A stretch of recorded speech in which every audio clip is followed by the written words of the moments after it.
السلام علیکم ورحمۃ اللہ وبرکاتہ نحمدہ ونصلی علی رسولہ الکریم اما بعد۔ امید کرتے ہیں آپ تمام سسٹر خیر و عافیت سے ہوں گی اور ایمان کی بہترین حالت میں ہوں گی۔ اللہ رب العزت سے دعا ہے آپ کی طرف ہر بڑا شر خیر و بدل دے، آمین۔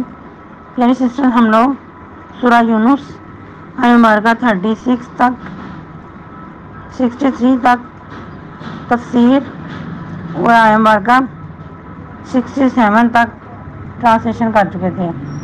آج مزید ٹرانسلیشن کا لیسن نہیں ہوگا اور تفسیر کا لیسن آیت مبارکہ 64 سے سٹارٹ کریں گے۔ رب اشرح لی صدری ویسر لی امری واحلل عقدۃ من لسانی یفقہوا قولی اللہم بارک لنا فی اوقاتنا اللہم فقہنا فی الدین اللہم انی اسألک الہدی والتقی والعفاف والغنی اللہم الہمنی رشدی واعذنی من شر نفسی۔ اعوذ باللہ من الشیطان الرجیم، بسم اللہ الرحمن الرحیم۔ لہم البشری فی الحیاۃ الدنیا وفی الآخرہ لا تبدیل لکلمات اللہ ذالک هو الفوز العظیم۔ تفسیر آیت مبارکہ 64 سے جیسا کہ ہم کل کے لیسن میں پڑھ رہے تھے کہ جو اللہ کے دوست ہوں گے، اللہ کے فرما بردار، غمی خوشی میں اللہ کے احکامات کو ماننے والے، قیامت کے دن وہ خوف اور غم سے امن میں ہوں گے۔ اور ایسے لوگ، ان کی کیا صفات ہوتی ہیں؟ ایمان لانے کے ساتھ ساتھ تقوی اختیار کرتے ہیں۔ پھر ایسے لوگوں کے لیے جو خوشخبریاں ہیں وہ بہت زیادہ وسیع ہیں۔ لہم البشری فی الحیاۃ الدنیا وفی الآخرہ، ان کے لیے بہت زیادہ خوشخبریاں ہیں۔ یہ خوشخبریاں بشرا کئی اینگل سے ہو سکتی ہیں، جیسے کہ انسان کو پاکیزہ زندگی حاصل ہونا، اطمینان قلب حاصل ہونا، غموں اور پریشانیوں مصیبتوں کے باوجود دل کے اندر ایک اطمینان ہونا، اللہ کے اوپر مکمل بھروسہ، توکل، تو یہ بہت بڑی نعمت ہوا کرتی ہے۔ ایسے لوگوں کے لیے بھی بہت زیادہ خوشخبریاں ہیں، جیسے کہ ایک اور مقام پہ فرمایا من عمل صالحا من ذکر او انثی وهو مؤمن فلنحیینہ حیاتا طیبہ، کہ جو بھی شخص نیک اعمال کرے گا، کوئی مرد ہو یا عورت۔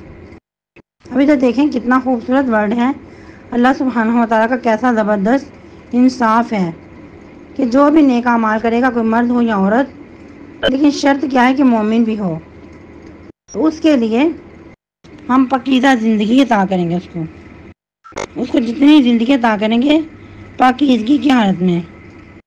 اگر مزید اس کو دیکھیں تو مبشرات سے مراد نیک خواب بھی ہو سکتے ہیں، کیونکہ مومن کا جو نیک خواب ہے اس کو نبوت کا حصہ کہا گیا۔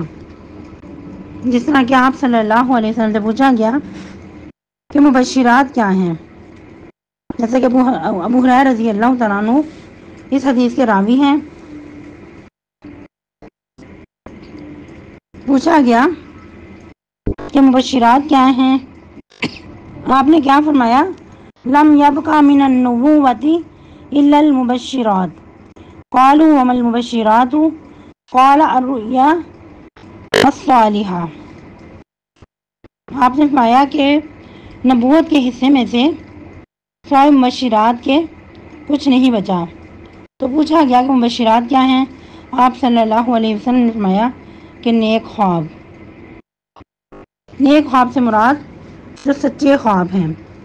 ویسے تو خواب کسی کا بھی سچا ہو سکتا ہے، جس طرح کہ کہا جاتا ہے کہ فرعون کو خواب آیا تھا کہ اس کا جو تخت ہے وہ کوئی الٹا رہا ہے، اور پھر اور بھی ایسے بہت سارے خواب بیان کیے جاتے ہیں جو کہ غیر مسلم کو آئے، تو ایسا ہو سکتا ہے۔ لیکن اسپیشلی جو مومن کے لیے ہے وہ اس کے لیے خوشخبری ہے. اس کو جو نیک خواب آتا ہے تو اس کے لیے نبوت میں سے 46واں حصہ اس کو عطا کیا جاتا ہے. اس کے علاوہ مبشرات سے مراد انسان کو دنیا پہ جلد ملنے والی خوشخبریاں بھی ہیں. یعنی کہ اگر کوئی نیک شخص کوئی اچھے اعمال کرتا ہے، لوگ اس پر اس کی تعریف کرتے ہیں، تو اس کے لیے بھی اس کو جو خوشی ملتی ہے تو وہ دنیا پہ جلد ملنے والی خوشخبری ہوتی ہے. یعنی کہ انسان جو جنت میں جا کر خوشی محسوس کرے گا نیک اعمال کی وجہ سے، تو اس کو دنیا پہ ہی اللہ سبحانہ و تعالی اس کے عوض کچھ خوشخبری سنا دیتے ہیں اس کے اعمال میں سے. لیکن یاد رہے کہ شرط جو ہے وہ اللہ کی رضا کی خاطر ہو اور سنت مطہرہ کے مطابق ہو، پھر یہ عمل قابل قبول ہوں گے. اگر اس کے اندر ریاکاری ہے یا سنت سے ہٹا ہوا عمل ہے تو پھر اس طرح کی جو چیزیں ہیں شریعت کے خلاف، تو وہ خوشخبریاں نہیں ہو سکتی. وقتی تو انسان سمجھے کہ مجھے خوشخبری دی جا رہی ہے، انسان خوش ہو، پھولے نہ سمائے، لیکن وہ وقتی ہوگا. جو حقیقی خوشی اللہ سبحانہ و تعالیٰ کی طرف سے ملتی ہے وہ نہیں ہو سکتی. اس کے علاوہ مبشرات میں یہ بھی شامل ہے کہ جب مومن بندے کی روح پرواز ہوتی ہے، موت کے وقت جو فرشتے حاضر ہوتے ہیں وہ خوشخبری دیتے ہیں، یا ایتھا النفس المطمئنہ ارجعی الی ربک راضیۃ مرضیہ فادخلی فی عبادی وادخلی جنتی. یعنی کہ اللہ سبحانہ و تعالیٰ کی طرف سے ایسے بندے مومن کو خوشخبریاں ملتی ہیں کہ اے پاکیزہ روح، اے اطمینان پانے والی روح، اپنے رب کی طرف لوٹ چل، وہ تجھ سے راضی اور تو اس سے راضی، اور میرے نیک بندوں میں شامل ہو جا. سبحان اللہ. اور ایک بندہ مومن کے لیے سب سے بڑھ کر رب تعالیٰ کی رضا ہوا کرتی ہے. اس وقت ایک انسان جو اتنا زیادہ پریشان کن حال زندگی و موت کی کشمکش میں رفتہ رفتہ وہ موت کے آغوش میں جا رہا ہے اور پریشان ہو رہا ہے، غم زدہ ہو رہا ہے، جس وقت اس کو خوشخبری سنائی جاتی ہے ایسا اطمینان اس پہ نازل ہوتا ہے کہ وہ اللہ کی ملاقات کے لیے تیار ہو جاتا ہے. اس کے لیے پھر باقی چیزیں ہیچ ہو جاتی ہیں. جیسا کہ سیدہ اماں جان عائشہ صدیقہ رضی اللہ تعالیٰ عنہ طاہرہ مطہرہ فرماتی ہیں، مختصر مفہوم کہ نبی صلی اللہ علیہ وسلم نے فرمایا کہ جو شخص اللہ تعالیٰ کی ملاقات کا شائق ہوتا ہے تو اللہ سبحانہ و تعالیٰ بھی اس کی ملاقات کے لیے چاہتا ہے. تو فرماتی ہیں کہ کوئی شخص بھی ہمیں سے یہ نہیں چاہتا کہ اس کو موت آئے. مرنے کو کوئی بھی پسند نہیں کرتا، یہ انسان کی یعنی نیچر ہے. تو آپ صلی اللہ علیہ وسلم نے فرمایا کہ اس وقت جب موت کے فرشتے نظر آ جائیں اس وقت کی بات ہے، کیونکہ جو بندہ مومن ہے اس کو جب خوشخبریاں دی جاتی ہیں تو اللہ تعالیٰ کی ملاقات کے لیے شائق ہو جاتا ہے. لیکن اس کے برعکس جو کافی شخص ہیں وہ بھاگتا ہے، چھوٹتا ہے کہ میں اللہ کی طرف نہیں جانا چاہتا. پھر ایسے شخص کی ملاقات کو اللہ تعالیٰ بھی نہیں چاہتے. تو اس آپ وسلم کے فرمان کا یہ اصل مفہوم تھا. پھر مزید ایسے بھی لوگ ہوتے ہیں کہ جو بہت ہی زیادہ نیک، اللہ کے بہت فرما بردار، اللہ کے بہت قریب، لیکن بظاہر جو ہے حالت وہ ہنستا ہے، کوئی بھی اس کی ساتھ بیٹھنے کو پسند نہیں کرتا، لیکن اللہ کے اتنے پیارے. تو ان کے بارے میں کیا فرمایا کہ اگر ایسے لوگ اللہ کے بھروسے پہ قسم اٹھا لیں تو اللہ اس کو پورا کر دیں. تو یہ بھی ایک بندہ مومن کے لیے جلد ملنے والی خوشخبری ہے۔ اللہ اکبر کبیرہ۔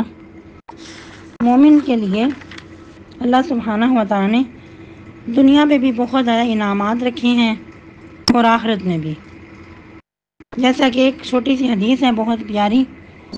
نبی صلی اللہ علیہ وسلم نے فرمایا کہ بندہ مومن کا معاملہ ہی عجیب ہے کہ اس کے لیے ہر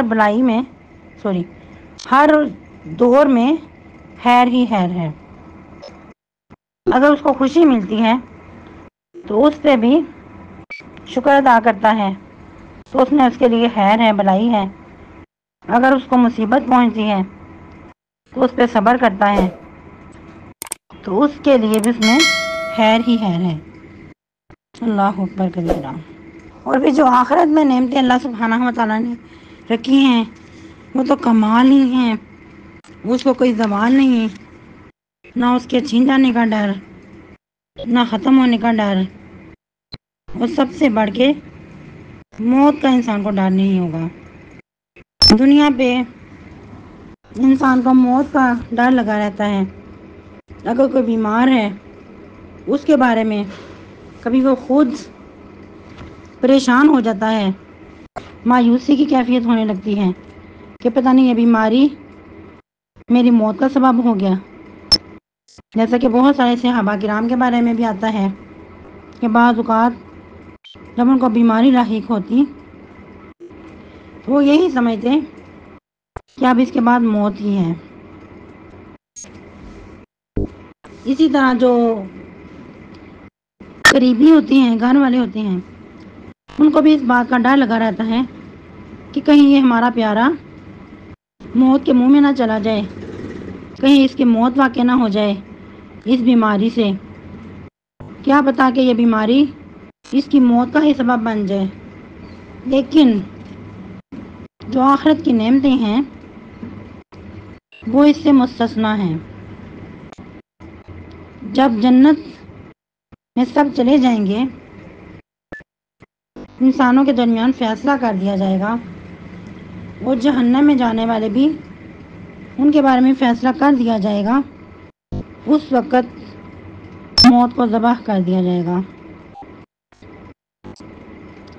جنت اور دوزخ کے درمیان رہ کر پوچھا جائے گا کہ اس کو پہچانتے ہو، یہ کیا ہے؟ تو سب کہیں گے بالکل، کوئی بھی اس سے انکار نہیں کر سکے گا، سب اس کو اچھی طرح پہچان لیں گے کہ یہ موت ہے۔ سب کو دکھا کر ان کی نظروں کے سامنے موت کو ذبح کر دیا جائے گا۔ لیکن جو اہل جنت ہیں وہ اس سے بہت زیادہ خوش ہوں گے۔ اس کے برعکس جو جہنمی ہوں گے وہ بہت ہی پریشان ہوں گے، وہ موت کو پکاریں گے۔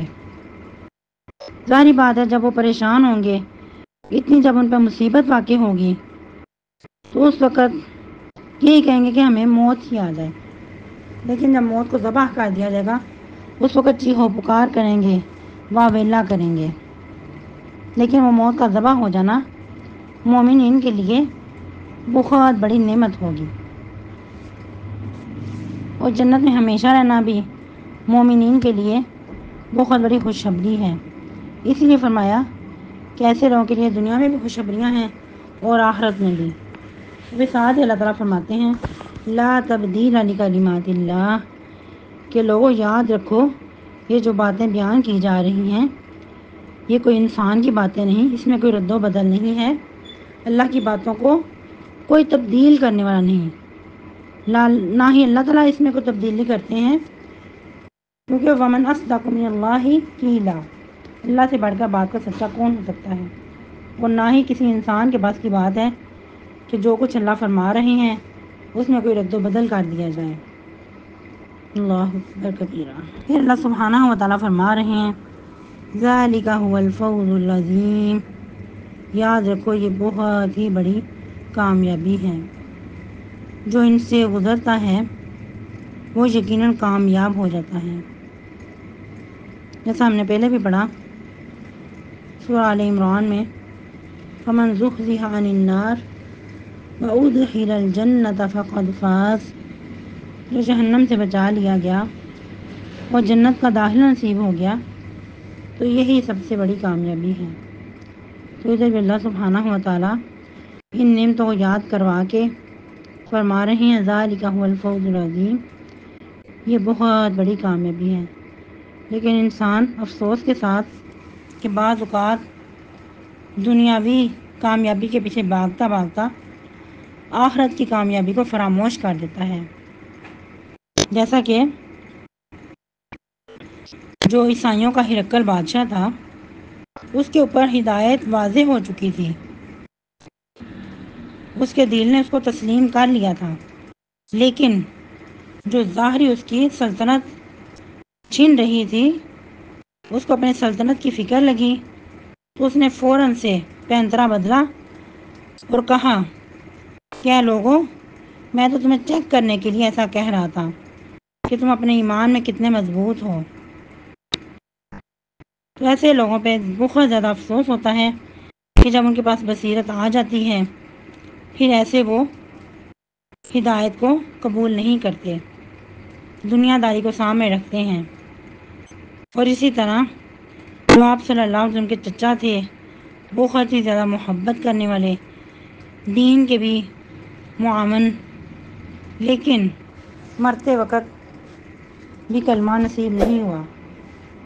اس وقت بھی کہا کہ لوگ کیا کہیں گے کہ بھتیجے کے دین پہ مرا ہے، اس لیے میں عبد المطلب کے دین پہ ہی مار رہا ہوں۔ اللہ اکبر کبیرہ۔ تو یہ ہے آخر کی کامیابی، جس کو انسان بعض اوقات دو ٹکوں کی خاطر ٹھکرا دیتا ہے، فراموش کر دیتا ہے۔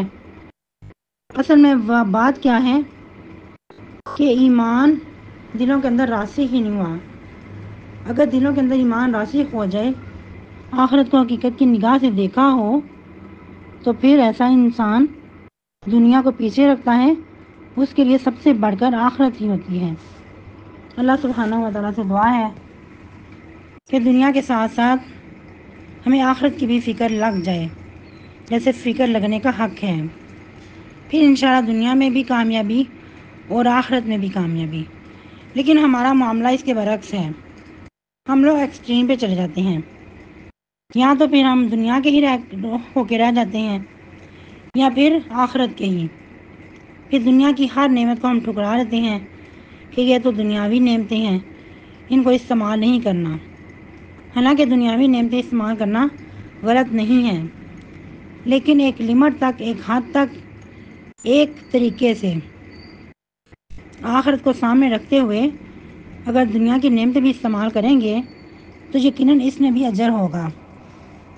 بہت ساری ایسی ہستیاں گزر گئیں کہ جن کو اللہ تعالیٰ نے بہت سارے مال سے نوازا تھا، انہوں نے اپنی مال و دولت کو دینی کاموں میں بھی لگایا، خود بھی اچھا پہنا کھایا، لیکن آخرت کو نہیں بھولے، اللہ کی یاد سے غافل نہیں ہوئے، تو یقیناً اس میں بھی اجر عظیم ہے ان کے لیے۔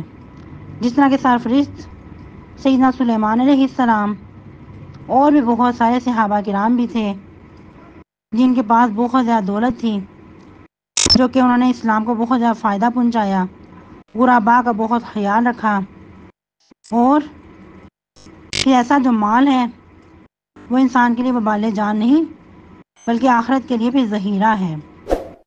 اللہ سبحانہ و تعالیٰ سے دعا ہے اللہ سبحانہ و تعالیٰ ہم سب کا حامی ناصر ہو، اور ہم سب اپنی مقصد حیات کو پہچانیں اور اس کے مطابق اپنی زندگیوں کو ڈال لیں۔ سبحانک اللہم ربنا و بحمدک نشہد ان لا الہ الا انت نستغفرک و نتوب الیک۔ والسلام علیکم ورحمۃ اللہ وبرکاتہ۔ پھر آپ لوگوں سے ایک بار مؤدبانہ ریکویسٹ کہ جب تفسیر کا لیسن سناتے ہیں تو عربی ٹیکسٹ پہ بہت فوکس کیا کریں۔ بعض اوقات آپ الفاظ اتنے آگے پیچھے کر دیتے ہیں کہ بالکل اس کا معنی مفہوم ہی چینج ہو جاتا ہے، تو یہ بہت بڑی تحریف ہے۔ انسان اس طرح کبیرہ گناہ کا بھی مرتکب ہو سکتا ہے۔ یہی کام بنی اسرائیل نے کیے، اللہ سبحانہ و تعالیٰ نے ان کو ذلیل و خوار کر دیا۔ لیکن اگر ہم جان بوجھ کر نہیں ایسا کر رہے، تو انجانے میں بعض اوقات ایسی غلطیاں کر جاتے ہیں۔ السلام علیکم ورحمۃ اللہ۔